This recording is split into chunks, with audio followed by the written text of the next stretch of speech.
Free agency is right around the corner for the Indianapolis Colts, and we're here to predict what they might do next week. Let's get to it. You are Locked On Colts, your daily Indianapolis Colts podcast. Part of the Locked On Podcast Network, your team every day.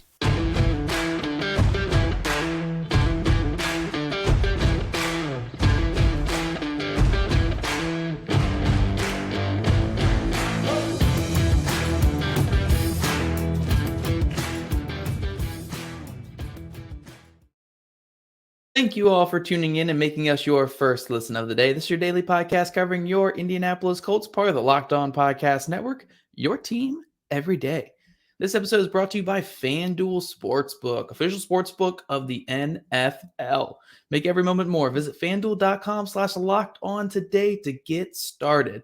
I'm Zach Hicks. I'm joined today by my colleague, my good friend, Destin Adams, who I met for the first time last week, by the way, which was great. But yeah, Destin Adams filling in for Jake Arthur today. And, you know, because I have Destin and we're both very long-winded people, me and Destin, we're gonna have only a 2-segment show today, but it'll probably come up. That's a gift to you guys. That's a gift to you guys. It's a gift to you guys, but it'll probably end up being the same length of a normal episode because we're gonna be talking some free agency. We're gonna have some fun with this one. Our first segment here, we're gonna talk about realistic free agent targets that Chris Ballard could go after, just knowing what we know about Chris Ballard. I already know some of you guys are going crazy typing right now in the comment section being like, we know he's just going to sign nobody. He's going to sign 1 year, $1 million deals. You're not wrong. You're not wrong. But we are going to kind of address that here in the first segment. And then the second segment, Destin and I are both going to go back and forth and talk about some guys that we personally would target to really complete this Indianapolis Colts team. But Destin, let's start with what we think Chris Ballard will do, because as we know, he's not a first wave free agency guy. He's not really a second, kind of third. And a half. Yeah. His biggest free agent moves typically come in like April. You know, Eric Fisher a couple years back, Stephon Gilmore last year. Like, he likes those April signings. You know, we don't really get much on the first couple of days of free agency, but he does still use it sparingly. Destin, who do you got? Who's your first guy that you think Chris Ballard might go after in free agency this offseason? So, trying to predict what Ballard will do, I mean, it'll take you down some rabbit holes. Because you look at all the free agents, you look at the top tier names, you look at the guys who are having like a breakout year, you throw all those guys out. Those guys, they don't exist anymore when we're trying to predict what we're trying to predict here. And just trying to go down the list of guys that I think he could go after. This guy, I think, kind of had a little bit of a breakout year, and it's a position that I think you at least need to add a guy to compete at. So it's a guard.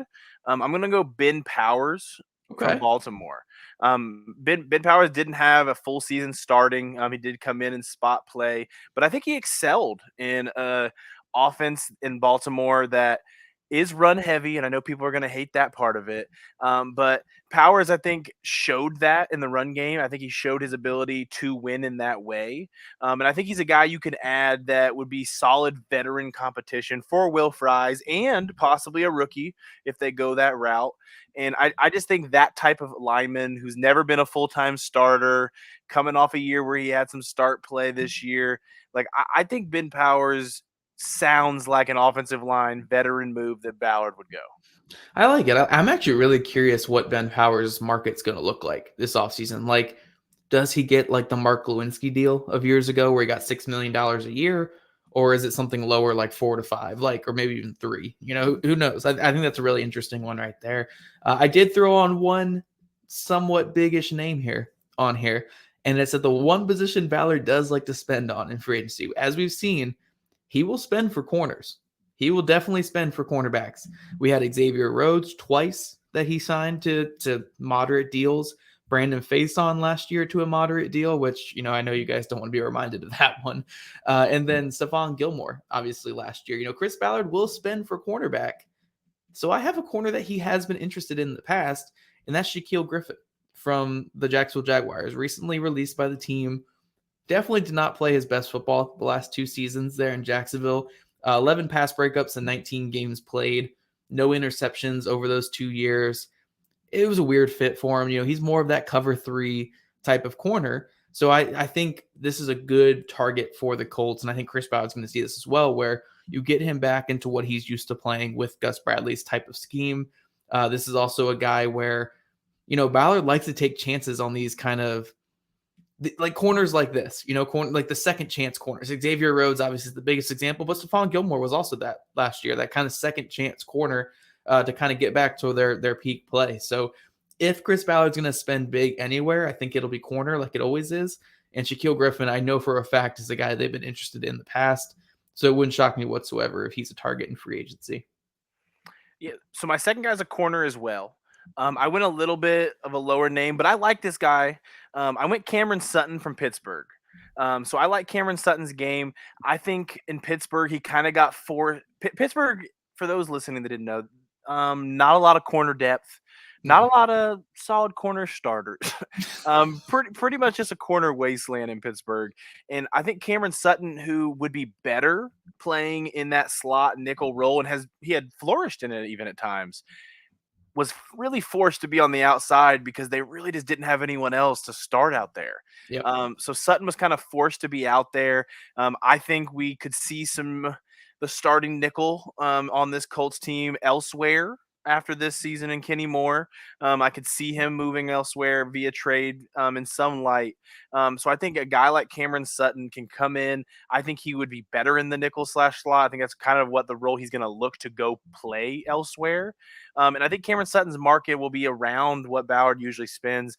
And like I said, I mean, this is like a little bit of a tweener between the topics we're going to talk about, but I like Cameron Sutton's game. I do. I like it.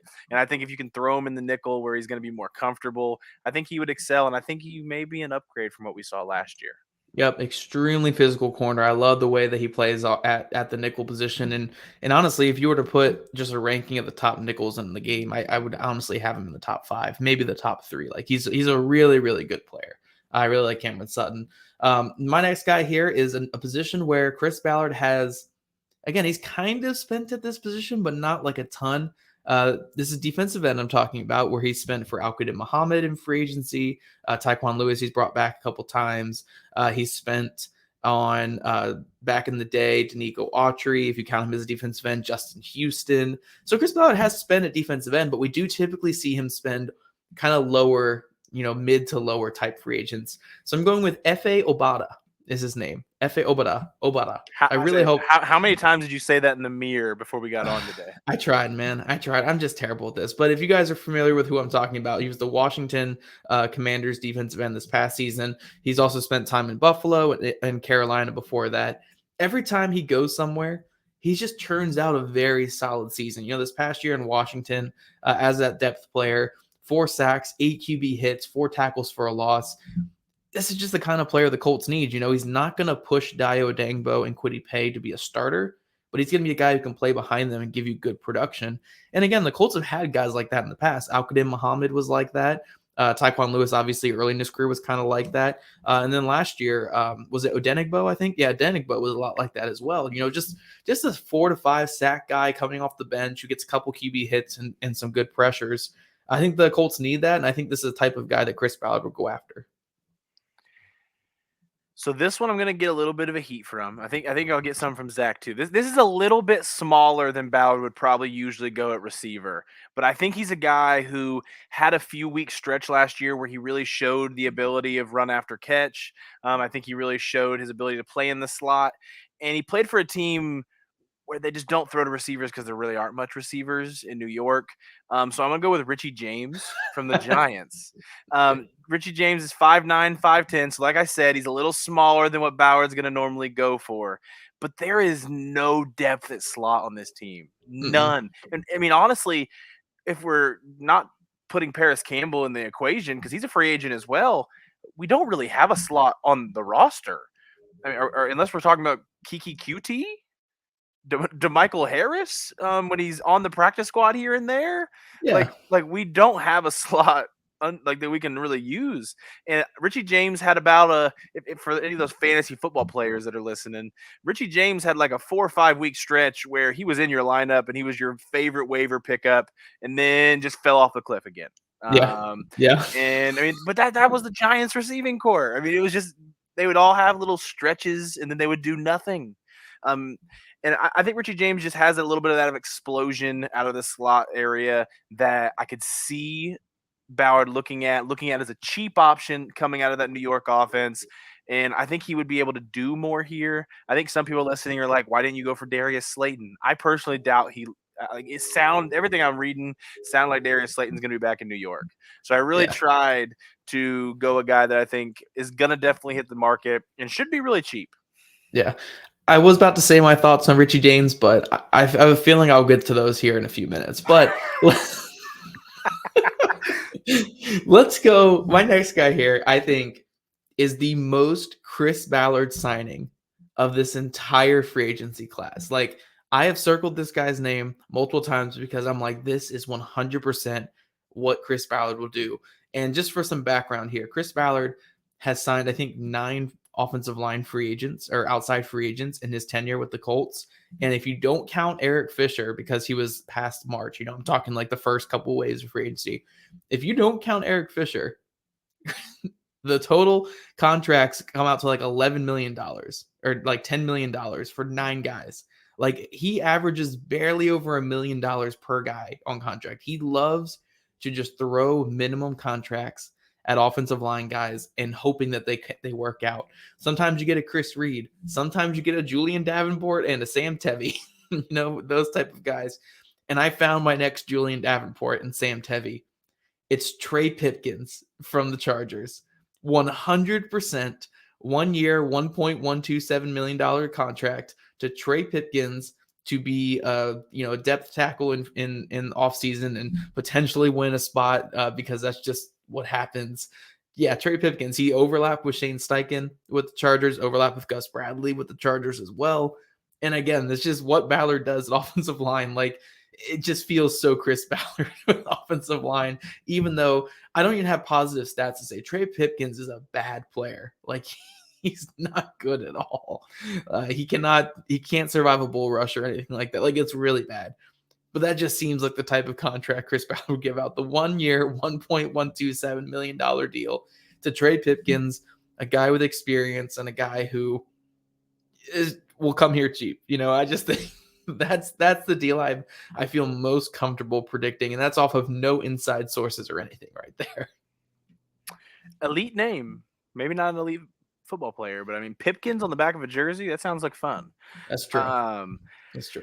So the last one I scoured the edge rushers because I wanted to pick one because I just feel like we just always get one of those defensive linemen that was not a starter on the team he was coming from, has a little bit of production that you can kind of throw around on the defensive line.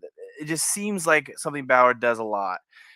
This guy is coming from the Raiders, played a few seasons with Gus Bradley, didn't necessarily play well with Gus Bradley. He was a very high draft pick. So it's Kellen Farrell. I think he's a guy who has a solid production in the quarterback hits department, where it's like he stays pretty consistent in that like 8 to 11 range ever since his second year in the league. So he has that production element. For whatever reason, he just cannot put together sack seasons. He just can't. But he seems like a guy that he's still 25 years old, going to be hitting the market. I'm assuming he's going to be leaving Vegas. Gus Bradley has a little bit of familiarity with him. Yannick's going to be hitting the market. You kind of get a switch former Gus Bradley edge rushers. And I feel like Farrell's a guy who more than willing will come in and play as a rotational piece. And sometimes you don't have that. You have guys that are going to want to go elsewhere and start. And I think Ballard likes the idea of Kwity Paye and Dio on the outside. I really do. I think he's ready to see those two on the outside. So I don't think he's going to be willing to sign a bigger name and risk those two not starting. But signing a little name like Kellen Farrell, maybe drafting a couple, is something I definitely see him doing. Yeah, I definitely like that one. That does feel very Chris Ballard right there for sure. So guys, we just talked about what we think Chris Ballard might do, but let's have some fun with this next segment. We're going to talk about guys that we would want to sign, our dream targets this offseason. But first, the midway point of the NBA season is here, and now is the perfect time to download FanDuel because new customers get a no-sweat first bet up to $1,000. That's bonus bets back if your first bet doesn't win. Just download the FanDuel Sportsbook app. It's safe, secure, and super easy to use. Then you can bet on anything from the money line to point scores to threes drained. Plus, FanDuel even lets you combine your bets for a chance at a bigger payout with a same-game parlay.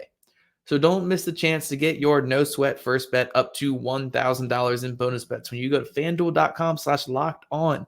That's FanDuel.com/locked-on to learn more. Make every moment more with FanDuel, an official sports betting partner of the NBA. All right, Destin. So now we're getting into our pipe dream targets. Now, look, to preface this, I don't know how Destin did it because we didn't really share our list with each other, but I hope Destin didn't just go for like $30 million a year guys. Like, Are there $30 million a year guys on the market this year? Lamar Jackson. Well, okay. Derek Carr was out there. Are we calling Lamar Jackson a free agent? Yeah. Well, all I'm saying is I hope that we didn't go for like these gigantic guys. I went with a couple smaller, like normal name guys and stuff, but we'll see. But Destin, who do you got for your dream free agent signing this offseason? I mean, I think some people may call this a bigger name. I mean, I went Dante Fowler Jr. As an edge rusher to add. I do not think Chris Ballard will go this route because of the reason I just said with Kellen Farrell. I do not think Chris Ballard, from what I have heard, they really like the idea of Kwity Paye and Dio getting a year to start together. I think Dante Fowler is a guy you would bring in and he would start. But I just love the production that Dante Fowler has every single place he goes. He's switched defenses so many different times now.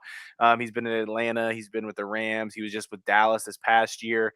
And he's just steadily productive. But it's not the situation where we brought Yannick in this past year and that was his story. Like, I feel like Dante Fowler is active in both elements of the game. I think he affects the pass game. I think he affects the run game. Whereas Yannick, who just came in, he lacked in the run game. Yes, to say the least. So I think Dante Fowler is a guy that, if they were willing to go this route, could come in, be a productive starter that helps both ways. And I think he'd be a solid vet to be there as a veteran for a guy like Dio, for a guy like Kwity, who's been around, done a lot of things. But I also think he's the type of vet who is not a too high of a name to where you can rotate guys in, to where you still could have Kwity Paye and Dio on the field together multiple times, but you'd have a little bit of a better edge rusher presence. Yeah, I wonder if they could talk him into a thing where it's like, look, you're not going to get 90% of the snaps, but when Dio switches inside on third downs, then you'll be our main pass rushing edge on the outside. So I think there's ways that could work. So I don't hate it whatsoever. I think he's a good player, and I think he would fit pretty well here. Next up, I'm going to talk about a guy who, this name, I don't know if you guys have heard this name yet. It's Richie James, the wide receiver from the Giants. I mean, we're in the same wavelength here, Destin. And honestly, for a lot of things that you said when you talked about him in the first segment was, the Colts have no slot depth whatsoever right now. Even if they bring back Paris Campbell, I still want another guy there, like another fourth guy who can play a little inside out, or, a guy like Richie James, where if you say he's only a slot guy, then Paris Campbell can play inside and out and kind of go back and forth. But yeah, Richie James, just to add some more stats to what you were saying, 57 catches, 569 yards, and 4 touchdowns this past season. That's very, very good wide receiver 3 numbers right there. So if the Colts were to sign him, he could be that slot guy, or again, he could just be a bench guy behind the top 3 guys. I really like Richie James. He's a separator. He gets open. He's quick and he's athletic. He's a guy who I think the Colts desperately need in this wide receiver room right now because, again, I know this kind of goes with what Chris Ballard likes, but they're just a very big and physical wide receiver room. They don't have that true separator. Paris Campbell is that, but it's mostly on really, really short routes. Get some more separators, even if they're only on short routes. Just get more and more separators, guys who can get open on third down when you need it. Richie James, I think, is a very solid player, and I'd be all for the Colts going after him this offseason. Yeah, I mean, there's nothing much for me to comment on Richie James. Already talked about him, but I mean, he was a little bit of a tweener, like I said that first time. I mean, he's a guy who I liked watching this past year, but for whatever reason, when you watch the Giants, like, they just go away from receivers like a They do. whole lot. I mean, I don't know if that's a Daniel Jones thing. I don't know if that's a Brian Dabble and Mike Kafka thing, but like there's just times where Daniel Jones didn't even look at receivers when you go through the New York tape. And I just think he's a guy who had flashes. And if Ballard can close his eyes, don't look at the height element of it, like he could be a lot of fun to bring in. So I went receiver for somebody that I would like. I tried to not go someone that's going to get a high number amount. If this was this past offseason, a year prior, he was a guy that a lot of people thought was going to be a top name. Went to Detroit for a year, didn't really have all that much success. I like DJ Shark, though. I like his game. I think he's a guy that would be a little bit more realistic to add in the depth role. He's not a guy who, after having a year in Detroit, needs to start, but he can be a rotational receiver. And I think he would be probably the best receiver 4 that the Colts have had in years once they draft a guy to actually play in the slot. Right. So that would be the element of it. If you sign a guy like DJ Shark, you're going to have to draft your slot, or you're bringing Paris back, and that happens as well. But you have to find another element for the slot. But I think DJ Shark would be someone who is actually productive instead of having to throw out receivers who, when you see him on the field, we're running the ball. Yeah, that's true. That's true. And yeah, DJ Chark, big, tall, explosive type of guy too, that kind of fits that Chris Ballard mold. So yeah, I like it. I really wanted DJ Chark here last offseason, so I'd be all for it this year. My next guy is a pass rusher that, just like Destin said with Chark, this pass rusher is a guy who I really wanted in Indy last year. He's long, he's explosive, he can play defensive tackle and defensive end, and I've wanted him in Indy for years. I'm talking about Rasheem Green from the Houston Texans, formerly of the Seattle Seahawks. He played in a lot of similar systems that Gus Bradley runs. This guy's just a versatile freak, man. He's super athletic. He's so explosive. And he's not the most consistent and perfect pass rusher, but when you're talking about a rotational guy or a guy that you want behind Dio, or even, rotating in with Dio, this is just another weapon that you could have in your pass rush arsenal. Last year with the Houston Texans, he had 3.5 sacks, 5 tackles for a loss, and 8 QB hits coming off the bench. He's just a rock solid player that just offers a lot in the pass rush department. Like, this is the perfect rotational rusher that you want. Like a lot of teams say, you want to go like 7 or 8 deep on your defensive line. You just want to have platoons of pass rushers coming in and out of the game. Rasheem Green is a perfect platoon pass rusher, and this is what the Colts need. So I'm all for Rasheem Green signing. He doesn't cost that much either. Like, it's a very, very simple signing to upgrade your depth and add more pass rush juice. It's one I think would be a no-brainer for any team. So Green was the other name that I was going back and forth with between Farrell when I was doing my Ballard type edge rusher. So again, I think that's just a guy that's a position that Ballard targets. That's a position that they try to add those rotational pieces. And that would definitely be a name that they still could go the route of starting Quiddy and Dio and just rotating Green in, who on a team in Houston who did have a really solid season defensively. They did not have a lot of edge rusher presence. So like he did show a lot off the line at times in his given role. I'm curious if he would take a role that'd be a little bit less after what he had in Houston. But obviously new coaching staff in Houston, so no one has a guaranteed spot there. Last one for me. This one is probably the biggest name that we've mentioned. I think he's going to end up leaving where he's at just because of Philadelphia's contract situations. And some people may know him as the guy who had the last hold to potentially lose the Super Bowl.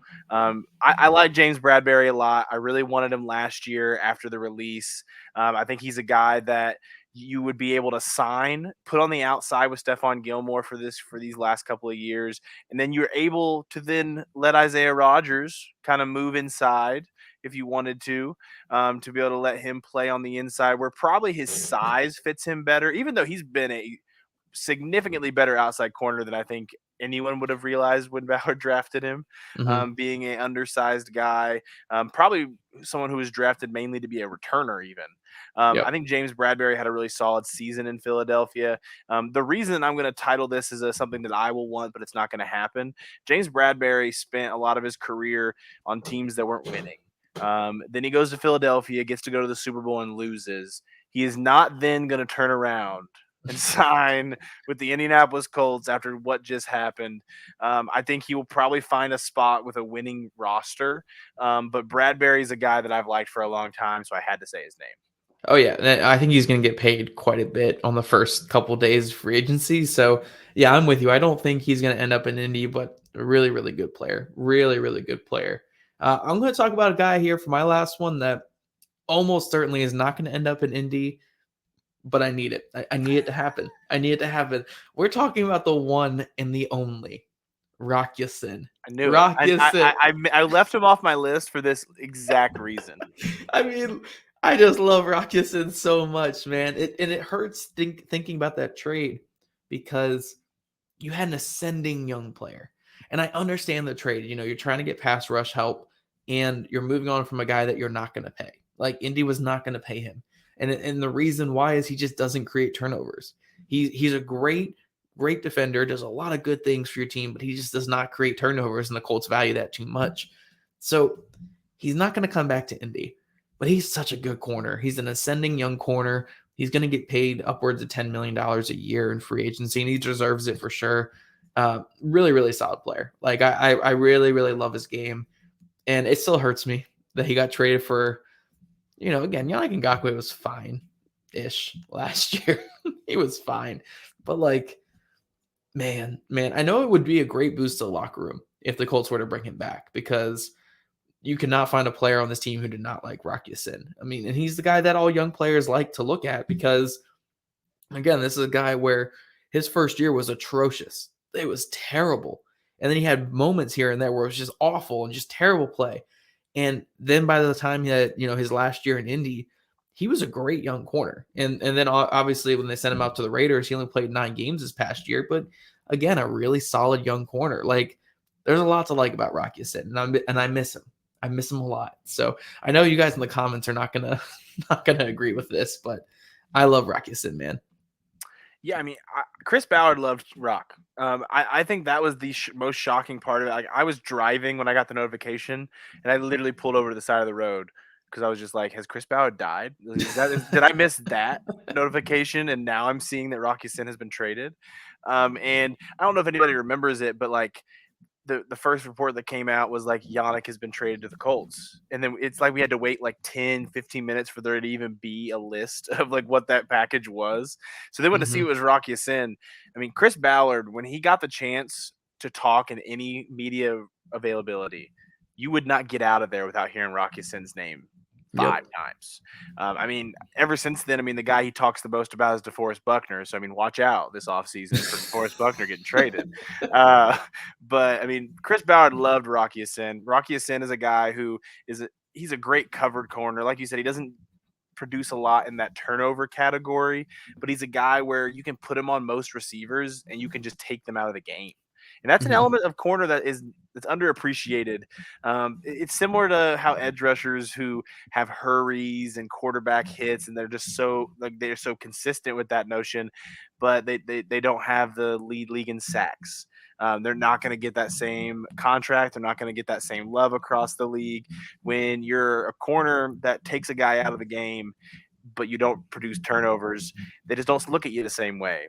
So like how we had Diggs in Dallas last year, who was a turnover machine, but also allowed the most yards of any corner in the league last year. So you give and you take. It's a preference thing. I loved watching Rock Ya-Sin because of exactly what Zach said, though. I love watching corners that just take players out of games. And whoever gets Rock, it's going to be a fun one. Absolutely. Well, that's all we have for today, guys. We'll be back. I think tomorrow I'm going to have a bonus episode for you guys talking with a special guest. So be on the lookout for that. But guys, that's all we got. Make sure you're following at Locked On Colts on Twitter, at Jake Arthur NFL, and at Zach Hicks 2 on Twitter, and also at the Destin Adams, my favorite colleague. Don't tell anyone else that. My favorite colleague right here, the Destin Adams. Also subscribe to the Locked On Colts podcast on YouTube, and also check out the Horseshoe Huddle YouTube channel. Are you guys at 1,000? Very close. We're very, very close. When I last checked, we were under 30. So maybe by the time this episode is being watched and you guys are going over and subscribing right now, we're over 1,000. There you go. So make sure you guys go over there and subscribe and get that channel up to 1,000. Destin and Shad and Andrew and Drake. just do some phenomenal work over there. And then thank you guys for making Locked On Colts your first listen every day. Now make your second listen Locked On NFL Draft. Damian Parson and Keith Sanchez provide in-depth coverage of the biggest NFL draft prospects with deep dives into sleepers and hidden gems that can change your favorite NFL franchise. Find Locked On NFL Draft wherever you get your podcasts and on YouTube. Part of the Locked On Podcast Network, your team every day. We'll see you guys back here tomorrow.